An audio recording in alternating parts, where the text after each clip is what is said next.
கன்னியாகுமரி மாவட்டத்தில் கும்பப்பூ சாகுபடி அறுவடையில் எதிர்பார்த்த மகசூல் கிடைக்காததால் விவசாயிகள் கவலையடைந்துள்ளனர்.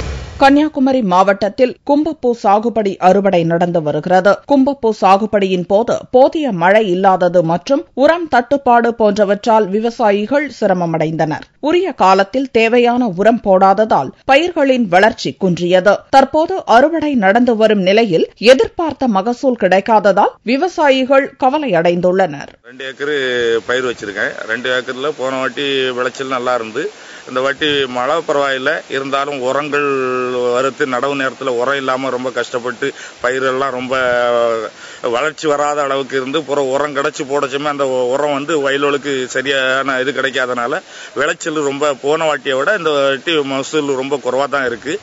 அதனால விலைவாசி நெல் விலையும் போன வாட்டியை விட ரொம்ப கம்மியாக போகக்கூடிய கண்டிஷன் இருக்கு.